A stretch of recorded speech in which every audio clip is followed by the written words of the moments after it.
Hey guys, I hope everyone is doing well. Welcome to the latest episode of Edvlog. Similar format to the previous ones. If you've been watching them, thank you. And yeah, be going through stuff I've been playing, watching, general stuff I'm up to, trying to make sure it's got a bit of a retro link to it wherever possible. And yeah, just a bit of fun really.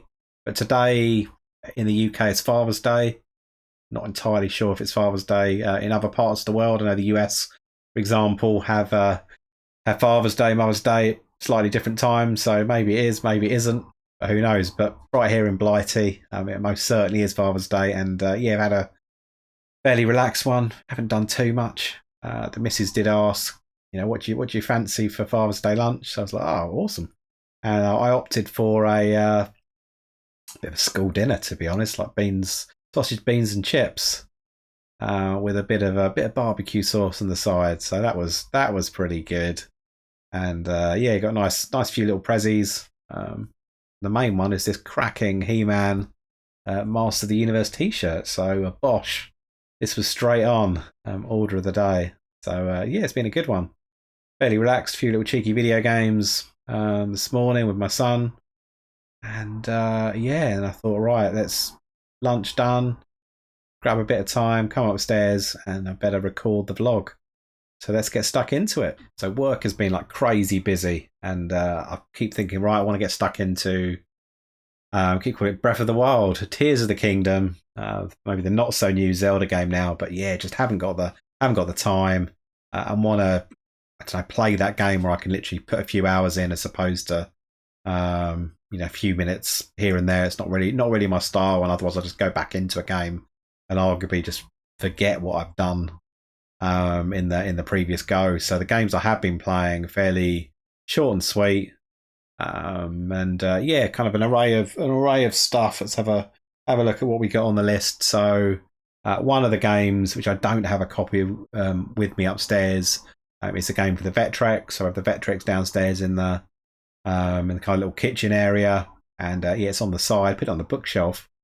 In fact, just to make sure that it gets turned on a few times a week, just to kind of keep those electricals going. Sounds really wrong, doesn't it? But yeah, the game that I always keep going back to is Armour Attack. I absolutely love that game. Need to maybe give it a high score challenge on the go. I know a few people have the old Vectrexes.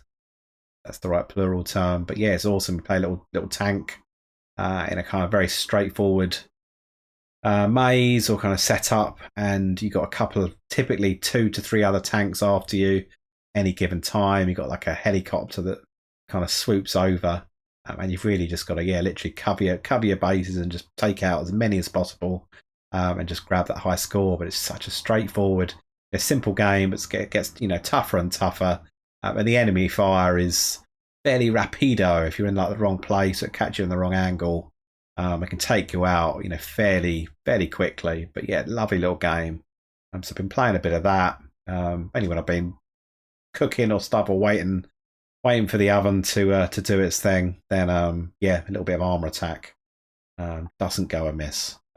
Good. 2 other games. This next one, I played the franchise based on a film or films. I played all the other games, but this version, I don't know why, I thought it would just be the same as the other ports. So I stopped kind of rambling a little bit. But the game is RoboCop, but this one's RoboCop for the Game Boy Color, and I thought it would just be a colorized, is even a word, version of the Game Boy, the original Game Boy RoboCop, but it's not. It's completely different, for good and for bad, I guess. So for bad, the soundtrack is it's on a pretty scratchy, and it's not it's not the nicest of the melodies, and it's a fairly short little tune that's on kind of repeat, particularly on the cutscenes. It's I don't know. I don't normally get irritated by stuff like that, but it's abysmal. It's pretty piss poor. So that kind of goes round and round, and you've got these bits where you're at the police headquarters, and you can go and chat with people. So if most of you, I'm sure, have probably seen the film, but you can chat with your sidekick Murphy, see what she's up to, see what's going down with the gangs in the neighborhood. You can pick up your missions. You can get like upgrades. You can chat with one of the scientists, and then you're kind of on the street. But when you're on the street, it's opposed to the the side scrolling kind of platforming game that we're mainly used to from pretty much all of the other RoboCops, with the exception of perhaps RoboCop 3. Not a good game. It's the Game Boy Color version is it's a top-down version, almost a little bit like an early Grand Theft Auto game, kind of. But you've got a big, fairly chunky map. You need to collect items or locate a baddie to get to the next scene, basically. And they're all still set in city of Detroit, and it's fairly I say inoffensive. There's some good good bits in there. I think after a while, perhaps it becomes a bit monotonous because albeit the backdrops do change a bit. The enemies so far, I've done about 3 levels, fairly fairly consistent. Like I say, the music isn't all that, but yes, on a more positive note, it's something nice. It's a good RoboCop game to play, but it's a bit different from the other ones. So fairly cheap and cheerful.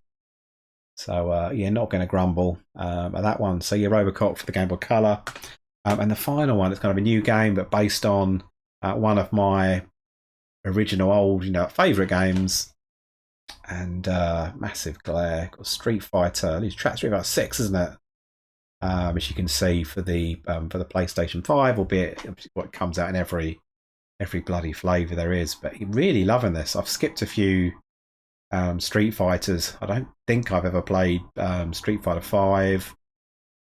Loved obviously Street Fighter 2, all the various editions of that, and then the Street Fighters as they kind of flowed onto particularly on the Dreamcast. Absolutely awesome. I like them, and equally, the Marvel, Capcom game. But this one's really good. I always revert back to the Ken or Ryu, because you tend to find that all the moves from the original game are on there, plus obviously an extensive set of new moves. But it looks bit different art style, but like I say, I'm not that close to the series, so maybe game on game, this 5 versus this one, Street Fighter 6, maybe it's kind of a nominal difference, but to me, obviously jumped a few generations, absolutely loving it. And a lot of different things you can do. Obviously you've got the main kind of game, and then there's like a very big online game where you've got you create your avatar, and then you go into effectively what's a big kind of arcade, and you've got other people, presumably other online players, that you can kind of sit next to on or sit opposite on arcade machines, and obviously do a kind of a one-on-one big brawling fight. And every time so far, I've had my arse absolutely handed to me. And as always, the story mode and the arcade mode I do pretty well. I finished it a couple of times on normal with Ryu, with Ken.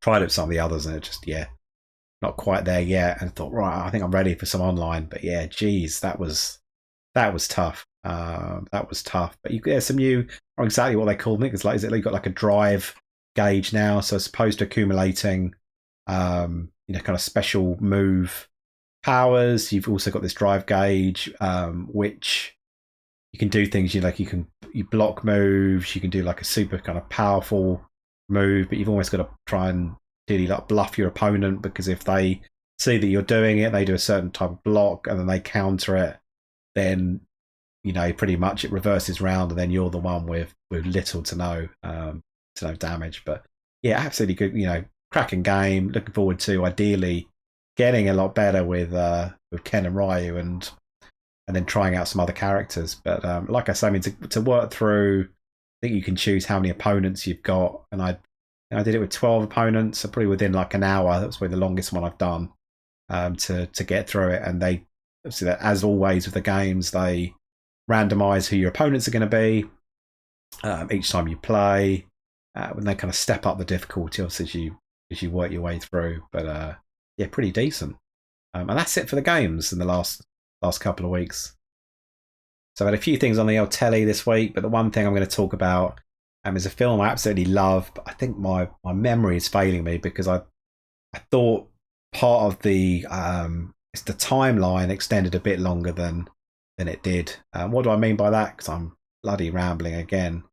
Go straight into it. So the film is like Bronx Tale, a fantastic gangster movie. Absolutely loving the gangster stuff at the moment. Rewatching The Sopranos. Normally rewatch the first season every now and again, and if I'm kind of feeling into it and not too distracted by other stuff, then I'll go on to some of the other seasons. But yeah, love that. Love the likes of, like Goodfellas, Casino, Donnie Brasco, etc., etc. Carlito's Way. There's tons of them that seem to have come out around the time where, certainly for me, a bit of a teenager.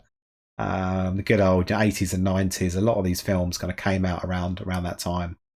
But yeah, Bronx Tale, superb. The bit which my memory had failed me on was I thought it was about the main character C, kind of growing up, joining the mafia, perhaps heading up the mafia, almost like his life. But it's not. It basically goes up to the point, probably late teens, kind of adulthood, and that's the scope of the film. And yes, the main character C, he lives a few buildings down from where the mafia have their kind of HQ. They always typically hang out in nice restaurants, and he's wowed. He's in awe of the main guy, Sonny. He's quite often out the front of the restaurant with his hoodlums and all of that. Yeah, really good. And there's stuff going on. His dad, Robert De Niro, is like a bus driver, completely separate from the whole gangster way of life. He wants to keep his son away from it. Yeah, absolutely superb. And I hadn't realised, but he's a director of the film, Bob De Niro, which is pretty cool. And then the character or the actor who plays Sonny, the baddie, he wrote the script, and I believe that the plot, it is based on, it's a bit autobiographical. It's based on him as a kid, some of the things that he saw. I'm not necessarily saying he was a gangster, but he was in the back in where he was growing up in his neighborhood, presumably in the Bronx. He saw this stuff going on, so that's what it's based on. And yeah, absolutely superb, great soundtrack. And they always bring out the Brat Pack stuff, so some superb tunes in there. I mean, the soundtrack alone is just phenomenal. Probably similar tunes as you'd come across in any of those films, I'm sure. But that's great. It's obviously got some action. There's a bit of a love story kind of going on in there, and kind of race relations. There's a few hot topics that get covered off. But what an amazing film! I absolutely loved it, and I'll have to watch it again in a few years' time. We interrupt this program to bring you a special report.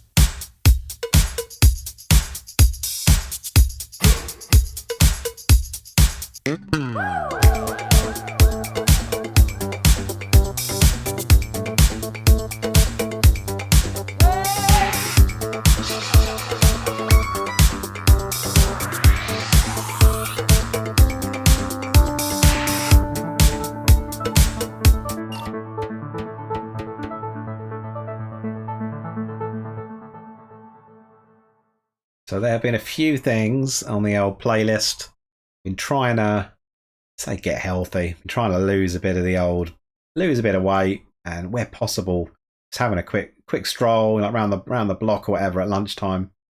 I'm still doing a lot of work from home at the moment, but yeah, even with that, you think I have a bit of time to do stuff. Some days I don't, but when I do, just a bit of a stroll around the block, get some tunes on. I mean, an album that I've been doing from start to finish is the way albums should be done, or used to be done, it's Chemical Brothers, and the album is Dig Your Own Hole. Can't remember what year it was. Must be surely late 90s. It must have been late 90s, because I remember coming back from uni. I was in Reading. For those of you not in UK, kind of west of London. so probably about 3 hours drive from where I am now. I came back hometown, back to my mum and dad's. I'm sure it was like over Christmas, and went to saw the Chemical Brothers at a local concert hall, local place, and it's fairly like intimate gig. They were doing pretty well at that time, but they hadn't, probably off the back of that album, we're going to become even more massive, and it was one hell of a gig. I cannot remember for the life of me if there was ever anyone, even there must have been someone supporting or DJ or something like that. I cannot remember for the life of me, but it was an all-nighter, and I genuinely do not. I think I probably got back in at like 7, 8 o'clock. There was like a bit of a post gig. They just hung around and kept playing more tunes, and it just went on and on and on. And then we went to so like a friend of a friend's place, and it was a bit of a dodgy part of town. And there was some kind of, I don't know exactly what it was. There's something going on in the kind of shed, one of those houses which had been say modernised, turned into umpteen flats, and there was a big old ruckus going on in another one. Guy was probably dealing drugs or some bad stuff, but the place, they got raided. It got raided by a bit of a mini gang after this guy, and we were in this. We're thinking, Jesus Christ! So she barricaded the door. Not that they were going to, very unlikely they were going to come in and chase after us, but still fairly young. I'm just like, holy crap, what's going on? I'm really a bit tired, a bit on edge. We were like, geez. So it was one hell of a night. It really was. But the gig itself, the album, just superb. I mean, I can't remember. I'm sure I remember all the singles, but I'm fairly certain that one of them, if not the first one, was Block Rockin' Beats, which is pretty cool. Again, if I remember, I'll leave. I don't get a good old copyright strike. I'll leave links to perhaps some of the videos, or certainly some of the maybe some of the live versions of the songs which I'm talking about. So Block Rockin' Beats, Setting Sun, where they'd got Noel Gallagher. Obviously, Oasis were massive at that time, to do vocals on. So that's got a nice little tune. I do up the two. I probably do prefer the vocal tones of Noel versus Liam, but don't hate me for that. I think he's a good old voice on that guy. So he did that, and I think what other ones, and the ones, the penultimate song, Private Psychedelic Real, which feels like it's about a 10-minute build up, and then it just absolutely kicks off into this tune, and the place, for all I can remember, was on fire. Absolutely amazing. But it's such a cool album. Hasn't really, does that kind of, does dance music date from that period onwards? I mean, it's fairly in terms of done through computers and all that kind of jazz. It sounded pretty, at the time it's pretty advanced, but now I think you look back at it and think, it's still stood the test of time. So do love it. It's a bit of a wake up one, certainly one if you're having a bit of a jog, a bit of a run, or doing any degree of exercise. It's probably going to motivate and power you through. So Chemical Brothers, Dig Your Own Hole. So perhaps not too much to say new about events. The one which I'm still focused on is the 22nd of July at the Nottingham Video Games Expo. Obviously, for those of you particularly in the UK, what's happened in the last week in Nottingham is it's absolutely crazy. Hearts obviously go out to the families of the people affected. It's just these things are terrible, absolutely bloody terrible. But the people of that city, just from watching the news, of really kind of come together as you kind of would expect, and just showing a real power of love to battle through against some of the evil shit that goes on in the world, which is really sad. But really such a cool city, and I'm really looking forward to going back and seeing exactly what James and Al have got in store for us. And they've released some videos showing who's going to be there. But it's a combination of a few stalls. See loads of selling loads of video game action and related related stuff. I think there's some YouTubers there, some competitions, and yeah, I'm trying to think what else is there. I always get it completely wrong. It's almost like the kind of the museum of computer gaming or whatever. I think it's going to be some old machines and things there to play on and test out. So it's going to be a cracking day. Can't wait, and it's not far to go. So yeah, if you are around in the UK or travelling through the UK, then yeah, I'm sure you'd love it and would be made very, very welcome at the event itself. So there's that. And that side, I mean, yeah, what have I done? I went to, because it's around the corner, probably last week, I went to the Retro Hunter. Ali's always posting stuff online. My son is really into like game shows. He's on the autistic spectrum. He's really into like TV shows and game shows and stuff like that.